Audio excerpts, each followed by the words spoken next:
Boa noite a todos os nossos amigos que estão aqui presentes, sejam bem-vindos. Estou muito feliz de estar aqui com vocês, nossos amigos internautas também. Sintam-se muito bem-vindos. Pode colocar a apresentação, por favor?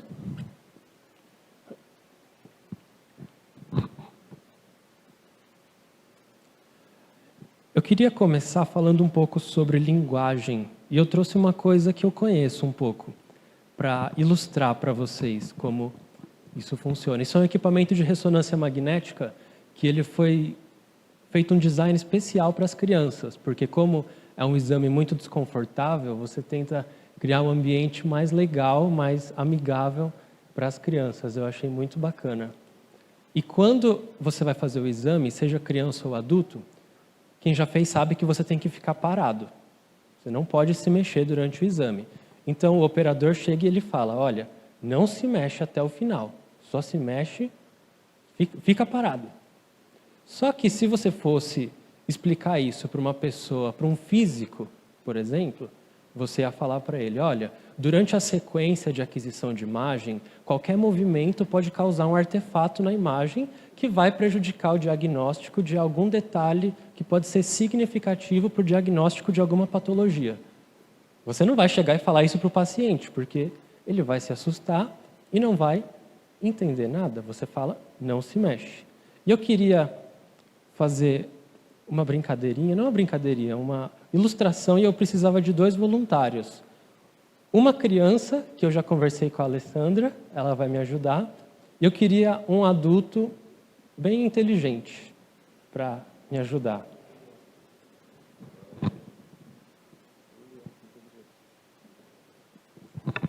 Quem vai vir? Um adulto muito inteligente.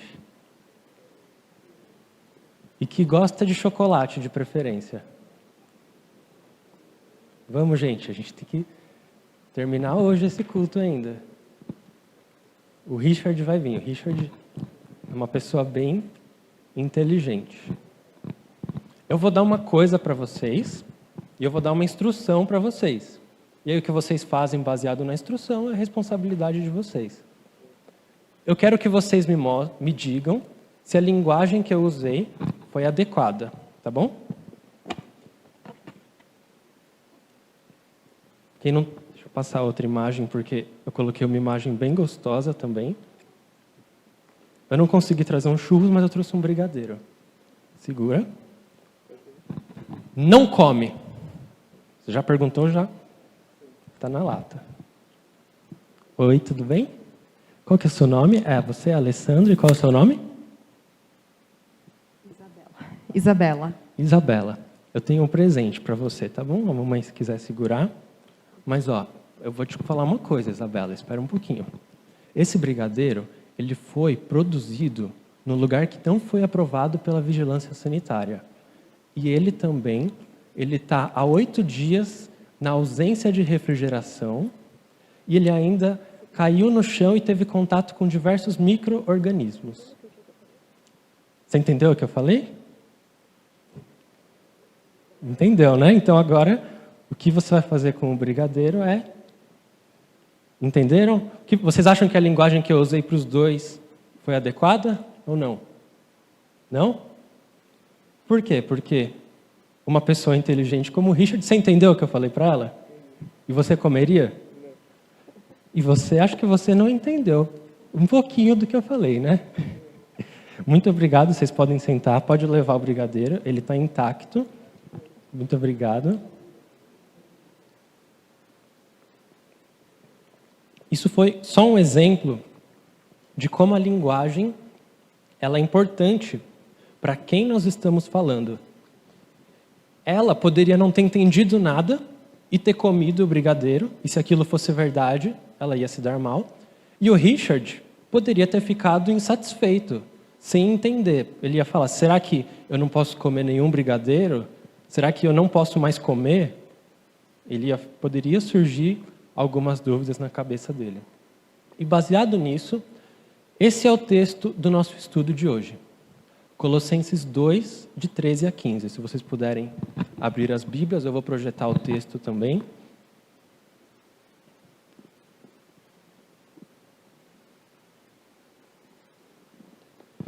A igreja de Colosso, que Paulo escreveu essa carta, ela fica na região que hoje é aproximadamente a Turquia. E Paulo estava enfrentando um problema com essa igreja, que eram os judaizantes. O que eles diziam, os judaizantes? Que a salvação, ela não vinha pela graça, mas eles promoviam um legalismo, onde a salvação dependia do que você fazia. Se você era uma pessoa circuncidada, se você cumpria os rituais judaicos. E Paulo escreve essa carta com um dos intuitos de esclarecer esse assunto. Então, vamos ao texto. Eu acho que ficou um pouco pequeno. Não, dá para ler aqui para vocês. E quando vocês estavam mortos nos seus pecados e na incircuncisão da carne, ele lhes deu vida juntamente com Cristo, perdoando todos os nossos pecados, cancelando o escrito de dívida que era contra nós e que constava de ordenanças, o qual nos era prejudicial. Removeu inteiramente, cravando-o na cruz, e despojando os principados e as potestades, publicamente os expôs ao desprezo, triunfando sobre eles na cruz. Esse é um texto que, para qualquer pessoa que quer falar contra o mandamento do sábado, porque você guarda o sábado, ele usa esse texto. Se a lei foi cravada na cruz, qual o motivo de nós seguirmos a lei? De nós guardarmos o sábado? E nós, como bons adventistas do sétimo dia, temos uma resposta muito boa que nós sempre aprendemos. Qual que é a nossa resposta? De que a lei de Deus ela é dividida em 4 categorias. A lei moral, que são os 10 mandamentos, lei dietética, que são as leis de alimentação, cerimonial, que eram referentes ao santuário, e as leis civis, as leis do povo. E a conclusão é que Paulo está falando da lei cerimonial, e como Jesus morreu, nós não fazemos mais sacrifício de cordeiro, não vamos mais ao templo. Essa lei ela foi cravada na cruz, mas que a lei moral, e principalmente ela permanece, porque aqui ele está falando da lei cerimonial. E nós poderíamos encerrar o sermão aqui, e o problema do texto foi resolvido.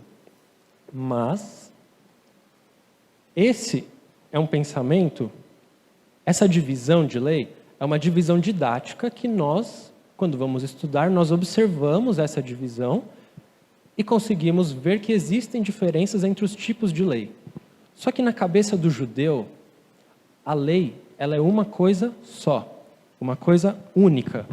Tanto que na lição da Escola Sabatina de 2017, do último trimestre, que fala sobre Romanos, na primeira semana, ele fala que os antigos não consideravam as leis separadas nem distintas. E apesar de ser uma boa aproximação didática, os judeus pensassem, de modo geral, em todas as leis como um único pacote. Então, apesar da gente dividir as leis dessa forma, o judeu ele não pensava assim. Para ele, a lei era uma coisa. E, inclusive, esse termo que fala escrito da dívida, quiriógrafo, os pesquisadores, os teólogos, eles são quase em unanimidade de dizer que ele se refere a toda a lei nesse escrito de Paulo. Então, nós temos uma dificuldade aqui. Porque, de acordo com a hermenêutica, o texto diz que Jesus, ao morrer, ele pegou essa lei, esse escrito de dívida, que eram essas ordenanças, e ele cravou elas na cruz. E a pergunta que resta é, se Jesus cravou a lei na cruz, inclusive me perguntaram, quando eu estava comentando sobre esse sermão, um colega meu que não é adventista me perguntou, por que você ainda guarda o sábado se a lei foi cravada na cruz? E eu disse para ele, simples, pelo mesmo motivo que você guarda os outros 9 mandamentos. Mas a minha resposta ainda ficou um pouco vazia, ficou um pouco subjetiva e empírica. Mas é curioso que o mesmo argumento que é usado para invalidar a guarda do sábado, nesse texto, é o mesmo argumento utilizado para invalidar todos os mandamentos. E todos sabem que é errado matar, cobiçar, adulterar. Mas isso não responde à nossa pergunta. Por que Paulo ele fala que a lei foi cravada na cruz? O que isso significa? O texto é claro. Nós já entendemos que ele se refere a toda a lei e Paulo diz que ela foi cravada na cruz. Agora, o que a gente vai discutir é o que isso significa. O que isso muda na minha vida? O que significa isso que Paulo quis dizer. Então a gente vai para outros textos. Gálatas capítulo 3, verso 19. Mais uma vez aqui na Galácia, existiam os judaizantes, aqueles que diziam que você precisava fazer uma série de coisas para obter a salvação. E a premissa desse sermão é que a lei não salva. Então nós estamos falando sobre a lei, sobre obedecer à lei de Deus, mas você tem que ter em mente que nada que nós fazemos pode nos salvar. A única coisa que nos salva é a morte e a graça de Jesus. Só que esse povo da Galácia, assim como os de Colossos, eles estavam argumentando que a lei deveria ser guardada a fim de obter a salvação. E o que Paulo diz aqui em Gálatas? Eu trouxe em duas versões, primeiro na Nova Almeida atualizada e depois na Viva para a gente comparar. Paulo ele faz essa pergunta que a gente fez agora. Logo, para que é a lei? E ele responde, ela foi acrescentada por causa das transgressões, até que viesse o descendente a que se faz a promessa. E foi promulgada por meio de anjos pela mão de um mediador. Na Bíblia Viva, ele traz o termo, ele pergunta, então qual é o propósito da lei? Ela foi acrescentada, depois que a promessa foi dada, a fim de mostrar aos homens quanto eles são culpados em quebrar as leis de Deus. Então, olha só, Paulo diz que a lei recebida por Moisés, ela foi acrescentada ou adicionada. Então, se ela foi acrescentada ou adicionada, isso quer dizer que ela já existia antes de Moisés receber a lei no Monte Sinai. E isso também é lógico. Por quê? Romanos 4,15, Paulo diz que onde não há lei, também não há transgressão. Se você para o carro do lado de um muro, que não tem nada, e depois você chega de volta e tem uma multa, porque você parou no local proibido. E aí você pode questionar, mas não tinha nenhuma placa aqui falando que é proibido. Você pode receber uma multa de algo que não tinha placa, que não tinha a lei dizendo que era proibido? Não, não faz sentido. Para existir transgressão, deve existir uma lei. E a prova disso é que antes de Moisés receber os 10 mandamentos, a lei já existia. Caim matou Abel. Isso foi pecado? Sim ou não? Abraão mentiu, falando que Sara era sua irmã. Mentira foi pecado? A mentira de Abraão? Jacó, ele fez um esquema para enganar o seu pai. Ele desonrou o seu pai. Isso foi pecado? José, ele fugiu do adultério no Egito, porque ele sabia que o adultério era contra a lei de Deus. Deus, ele sempre combatia a idolatria, porque era pecado você adorar outros deuses. E, inclusive, antes de Moisés receber a lei, sobre o sábado, inclusive, o sábado ele já foi guardado quando o maná caiu do céu. Então, eles estavam no deserto e não tinha comida. Deus falou, eu vou mandar cair o pão do céu. Só que na sexta-feira vocês vão colher em dobro. Porque eles tinham que colher todos os dias.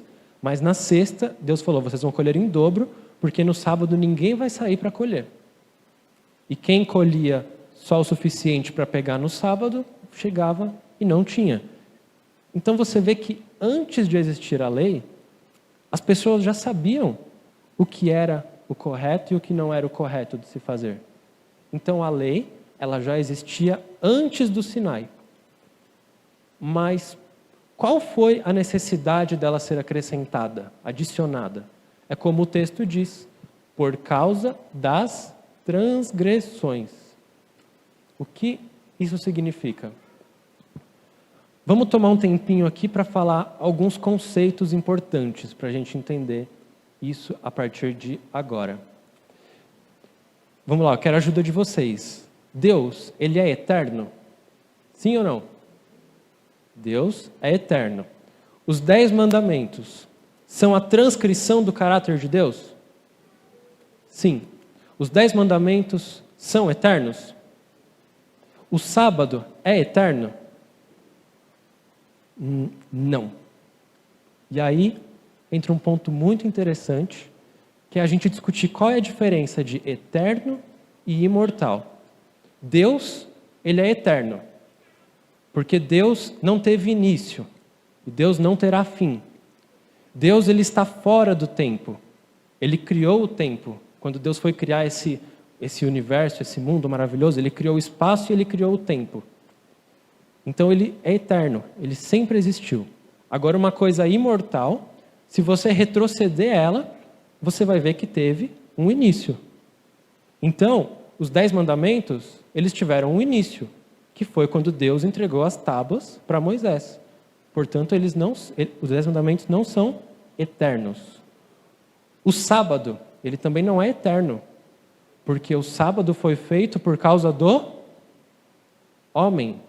Não existia sábado antes da criação. Deus criou o sábado no 7º dia da criação, tanto que Jesus ele fala que o sábado foi feito por causa do homem. Mas, então aqui eu coloquei uma ilustração, como que o sábado ele não é eterno. Porém, vamos lá, os princípios da lei de Deus são eternos. Os princípios da lei de Deus são eternos. Se Deus, no céu, vocês acham que os 10 mandamentos como nós conhecemos eram os mesmos que existem no céu? O 7º mandamento, qual que é? Não adulterarás. Você acha que Deus chegou para os anjos e falou, pessoal, não é legal vocês adulterarem? Não faz sentido, porque nós compreendemos que os anjos são assexuados. Não tem como um anjo adulterar outro anjo. Só que os princípios que estão na lei de Deus, eles são os mesmos. Agora, a lei que foi adicionada nos 10 mandamentos, ela foi dada para qual povo? O povo israelita que morava no Egito. Eles eram escravos por mais de 200 anos. Eles eram gerações e gerações de escravos. E quando você quer instruir o escravo, o faraó, para alguma coisa, como que ele fazia? Escravos, é o seguinte, eu quero construir uma esfinge, então vocês poderiam, por favor, acordar cedo todos os dias para que nós possamos dar início à construção? É assim que se falava com o escravo? Não. Ele falava, faz isso. Não. Levanta. Senta. Não faz isso. E você teve gerações e gerações que aprenderam a viver como escravos. A criança nascia, o bisavô dele era escravo. Não tem nenhuma noção de liberdade. Eles eram a base do não. Da mesma forma, quando você tem uma criança que você diz para ela o quê? Não põe o dedo na tomada. Não mexe naquilo. Porque você sabe que não vai surtir muito efeito você explicar todos os detalhes. Foi a experiência que eu fiz aqui. Eu expliquei tudo aquilo para a criança, o que ela entendeu? Nada. E ela poderia ter comido o brigadeiro sem ter entendido nada. Então, o que Deus pensou? Eu preciso pegar esse povo, que é escravo, que eles são como animais, eles são analfabetos, eles não entendem, não são inteligentes, eu preciso transformar esse povo no meu representante aqui na Terra. Eu preciso fazer deles o melhor povo desse mundo. Mas como que eu vou comunicar a minha vontade? Como que eu vou comunicar esses princípios eternos para eles? E Deus pensou, já sei. Eu vou falar numa linguagem que eles entendam. Numa linguagem que eles sejam capazes de compreender. Que é a linguagem de escravo. Só que por trás de cada mandamento existe um princípio eterno, muito mais profundo e pesado do que os que estão na lei de Deus, os que estão nos 10 mandamentos. Então, se você puder abrir sua Bíblia em Êxodo 20, primeiro mandamento, não terás outros deuses diante de mim. Qual é o princípio por trás desse mandamento? Lealdade. É você ser leal a Deus. Segundo mandamento, não terás imagem de escultura. Não ofereça culto a imagens de qualquer coisa em cima do céu, na terra, nas águas debaixo da terra. Não adore nem se proste diante de nenhuma imagem. Porque eu sou o Senhor, seu Deus, que te tirou da terra do Egito, zeloso, e castiga os filhos de pecado até a 3ª e 4ª geração. Mas mostro bondade até 1000 gerações daqueles que me amam e guardam os meus mandamentos. O princípio por trás desse mandamento é adoração. Terceiro mandamento: não use em vão o nome do Senhor seu Deus, pois não deixarei de punir qualquer abuso nesse sentido, ou porque não tomarei por inocente aquele que tomar meu nome em vão. Esse mandamento, esse termo, não tomar o nome de Deus em vão, ele tem um significado muito mais profundo do que dizer o nome de Deus, porque o nome, ele é associado ao caráter. Então você levar o nome de Deus em vão é você levar o caráter de Deus em vão. E eu vou mostrar um exemplo disso. Vocês ficaram sabendo do ataque que teve ao Porta dos Fundos? Por um grupo terrorista. O Porta dos Fundos, eles fizeram um filme, que eu não vou discutir aqui, mas um grupo denominado cristãos, eles foram e atacaram a sede deles. Um grupo terrorista. E eles falaram o quê? Nós fizemos isso em nome de Deus. Isso, eles levaram o nome de Deus em vão. Vocês acham que Deus mandou eles fazerem aquele ataque? De forma alguma. Então, o princípio por trás disso é comprometimento, reverência.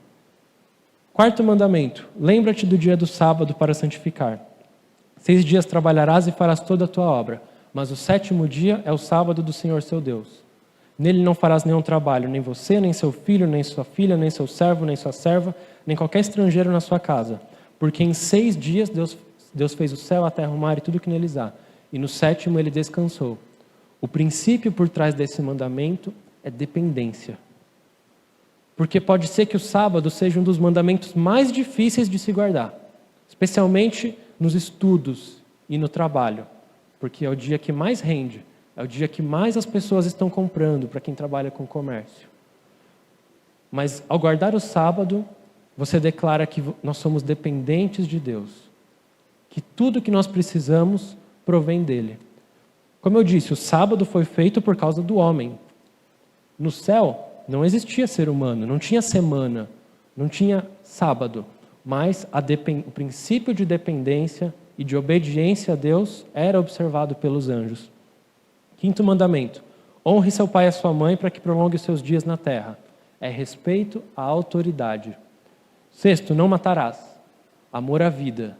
7º, não adulterarás. É fidelidade.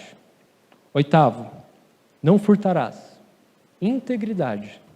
9º, não diga falso testemunho contra o seu próximo. É verdade. E o 10º, não cobice a casa do seu próximo. É contentamento. Lúcifer, no céu, ele quebrou todos esses 10 princípios de Deus. Ele não foi leal a Deus. Ele buscou a adoração para si. Ele levou o nome de Deus em vão, dizendo que Deus era tirano, que Deus ele pedia as coisas que os anjos não eram capazes de cumprir. Ele não dependeu de Deus, ele quis depender de si mesmo. Ele não respeitou a autoridade que era Deus. Ele não teve amor à vida. Ele não foi fiel, ele não foi íntegro. Ele não foi verdadeiro e ele não se conteve com a posição dele. Apesar da tábua de 10 mandamentos não existir, todos os princípios sempre existiram. Os 10 mandamentos, nas tábuas que nós conhecemos, eles foram dados em caráter emergencial. Para que o povo que não conhecia Deus, para que o povo que era escravo, pudesse entender qual era a vontade de Deus. Mais uma vez, essa é uma lei para escravo. Não faça isso. Guarde o sábado. Não tenha outros deuses. Foi como eu disse, é igual você falar com uma criança. Não põe o dedo na tomada. Não atravesse a rua.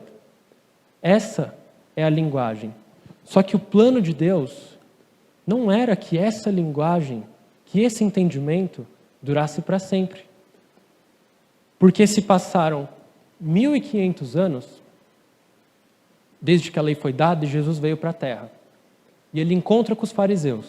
E os fariseus, eles são pessoas importantes, pessoas obedientes, pessoas bem vistas pela sociedade religiosa, porque eles seguem as leis e está tudo certo. Porque eles seguem a lista de ordenanças e mandamentos que está na Bíblia, eles sabem exatamente aquilo que pode e aquilo que não pode, mas eles não entenderam quais eram os princípios por trás da lei. Pode abrir sua Bíblia em Mateus 5,17. Eu vou comentar esses textos, não dá tempo da gente ler tudo. Mas é interessante que o livro de Mateus ele foi escrito para o público judeu. E Mateus ele compara Jesus como sendo o novo Moisés. Ele conta no seu livro que tanto Jesus, ele conta sobre Jesus, e os paralelos são que Jesus e Moisés, ambos eles tiveram uma infância miraculosa e turbulenta. Ambos foram perseguidos por um rei. Ambos fogem. Ambos vão para o deserto. Eles sobem na montanha para passar a lei. Eles são os libertadores. Então Jesus é o novo Moisés. E no capítulo 5, no Sermão da Montanha, Jesus ele pega esses mandamentos de pedra e ele expande. Ele fala: vocês ouviram o que foi dito, não matarás. Fácil, nunca matei ninguém, minhas mãos estão limpas de sangue. Eu obedeço ao mandamento, não matarás. E o que Jesus diz em seguida? Mas se você odeia o seu irmão, se você chama o seu irmão de idiota, você está transgredindo o princípio do mandamento. Jesus também diz, o mandamento diz, não adulterarás. Tudo bem, eu nunca adulterei, ok. Mas Jesus diz, só de você olhar com segundas intenções, você está quebrando o princípio. 1500 anos se passaram e os fariseus ainda estavam obedecendo a lei de escravo. Eles não pararam para pensar qual era o princípio que estava por trás disso, porque é fácil você criar uma lista e você falar, ok, meu checklist está ok. Mas a vida muda, existem situações novas que nós temos que decidir e pensar, que não existe uma lista com tudo que eu vou fazer, eu devo fazer isso ou não. E se nós não entendemos quais são os princípios por trás dos mandamentos de Deus, nós não vamos saber o que fazer. Rubem Alves, ele diz, as pessoas não debatem conteúdos, apenas rótulos. Meu tempo tornou-se escasso para debater rótulos. Eu quero essência, minha alma tem pressa. A lei de Deus, na forma de pedra, foi dada em caráter emergencial. E não sou só eu. Não é o Júlio quem está dizendo. Esse livro, eu não sei quem tem essa versão, Os Escolhidos. É o livro resumido e condensado de Ellen White, Patriarcas e Profetas. Ela diz na página 364 que se os descendentes de Abraão houvessem guardado o concerto de qual a circuncisão era um sinal, nunca teriam sido induzidos à idolatria. Tampouco lhes teriam sido necessário sofrer a vida de cativeiro no Egito. Teriam conservado na mente a lei de Deus e não teria havido necessidade de que ela fosse proclamada no Sinai, nem gravada em tábuas de pedra. E se o povo houvesse praticado os princípios dos 10 mandamentos, não teria havido necessidade das instruções adicionais dadas a Moisés. Olha só. E agora, nós estamos mais 2020 anos depois dos fariseus, e nós ainda pensamos como escravo. Só que nós não somos escravos, nós somos livres. E pior do que você ser um escravo, é você ser livre com a mente, com o pensamento de um escravo. Muitas vezes nós ainda pensamos igual os fariseus. Nós temos a nossa lista de tarefas boas a ser cumpridas, de leis a seguir, daquilo que é certo, daquilo que é errado, e nós acabamos presos em incoerências. Nós acabamos sem saber qual é a vontade de Deus para a nossa vida, porque nós ficamos presos e não pensamos nos princípios eternos que são comunicados na lei de Deus. E Paulo diz em Colossenses que quando Cristo morre, a lei é cravada na cruz, mas ele não está falando dos princípios da lei. Ele está falando da lei de pedra, da lei de escravo, da lei rasa que foi dada em caráter emergencial, mas não dos princípios da lei. Esse foi o título do sermão, a lei cravada na cruz. E aí? Se a lei foi cravada na cruz, quer dizer que ela não existe mais? Eu posso transgredi-la? quer dizer que os 10 mandamentos são inválidos? Paulo, ele era uma pessoa muito esperta. Eu diria que ele foi o maior teólogo que nós já tivemos nesse mundo. E ele não deixou essa resposta em branco. Romanos 6,15, podem abrir, por favor.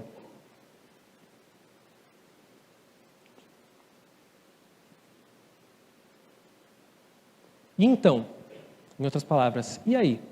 Havemos de pecar porque não estamos debaixo da lei, e sim da graça? E ele responde, de modo nenhum. Esse termo em grego, de modo nenhum, ele pode ser traduzido como ideia de louco. Ideia sem sentido, sem razão, sem fundamento. Seria loucura dizer que porque nós estamos embaixo da graça, nós podemos pecar e quebrar a lei. Foi como eu disse, o sábado, ele foi feito por causa do homem. O sábado não é para judeu. O sábado é para todo filho de Adão e para toda filha de Eva. Porque ele foi dado na criação. E como eu disse, antes mesmo da lei ser proclamada em pedras, o povo já estava aprendendo e se habituando a guardar o sábado. E agora, para concluir, se a lei de Deus era na forma da pedra, era em caráter emergencial, e de acordo com Paulo, ela foi cravada na cruz, e de acordo com Paulo também, isso não significa que nós não devemos guardar a lei. O que aconteceu com essa lei? O que significa dizer que ela foi cravada na cruz? Ela sumiu? Ela foi para um limbo? Para onde que ela foi? E a resposta final de hoje está em Jeremias 31. De 31 a 33.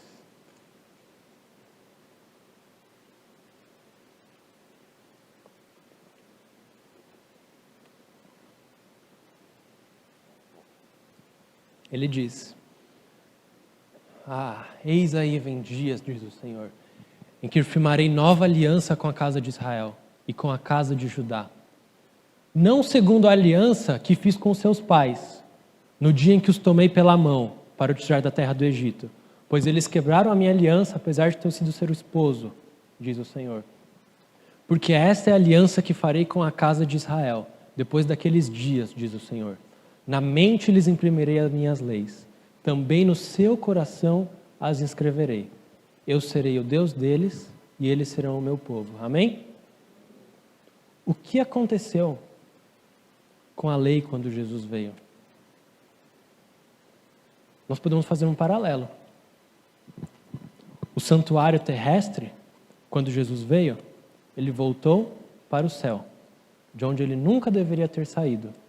Da mesma forma, a lei de pedra, ela voltou para o coração, de onde ela nunca deveria ter saído. O que vocês acham que é mais difícil de obedecer? Uma lei que está registrada num papel ou uma lei que está no coração? Qual é a nossa maior responsabilidade? Em guardar uma lei de pedra ou uma lei que está no meu coração? Ou uma lei que o próprio Espírito Santo, ele entra e me convence a fazer a vontade de Deus? Antes das tábuas da lei serem entregues, a lei estava no coração. É por isso que Adão e Eva, eles sabiam qual era o certo a se fazer. Eles conheciam a Deus. É por isso que José, quando ele teve a oportunidade de trair a esposa de seu amigo, ele se manteve firme, porque ele conhecia Deus. Porque ele não ficava preso a uma lista de tarefas que ele deveria cumprir, mas porque ele conhecia os princípios. 1500 anos se passaram e os fariseus ainda estavam seguindo a lei de escravo. Eles ainda estavam vivendo sem se importar com os princípios profundos e eternos.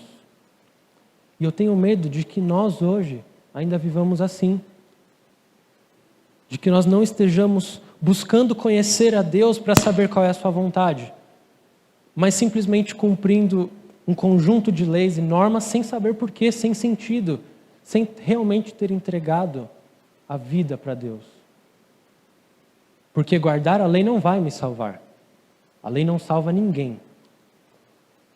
Mas quando eu aceito a Jesus como meu Salvador, e eu permito que Ele faça a vontade dEle na minha vida, Ele vai imprimir a sua lei no meu coração. Isso quer dizer que a gente joga fora a lei? Como eu disse, ideia de louco. Não. O que Deus quer com esse texto de Jeremias? Ele quer imprimir as suas leis no nosso coração. E para isso nós temos que estar abertos e dispostos a ouvir o Espírito Santo e entender a sua vontade. Porque senão, novas situações vão surgir em nossa vida e nós não vamos saber o que fazer, se nós não conhecemos quais são os princípios de Deus. Então, que o nosso desejo hoje, que a nossa decisão seja de estar mais perto de Deus, de buscar entender a sua vontade e conhecer os princípios.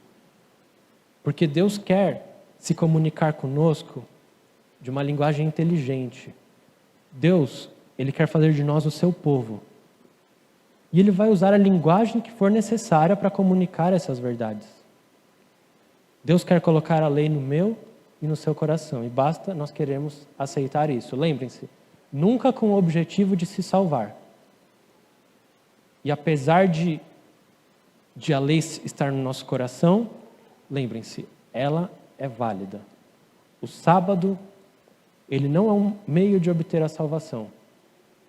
O sábado também não foi feito para judeu, ele foi feito para todo filho de Adão e Eva, assim como cada princípio que está no nosso coração. E esses princípios, eles são imortais, porque nunca terão fim. Amém? Querido Pai, obrigado pela sua graça que nos alcança mesmo sem merecermos. Obrigado porque não há nada que possamos fazer para obter o seu favor. E agora que nós estamos em paz com Deus pela nossa salvação, nos ajude a te conhecer, para entender qual a sua vontade para a nossa vida, através da tua palavra e da influência do Espírito Santo nas nossas vidas. Nos leva seguros para casa e felizes em nome de Jesus. Amém.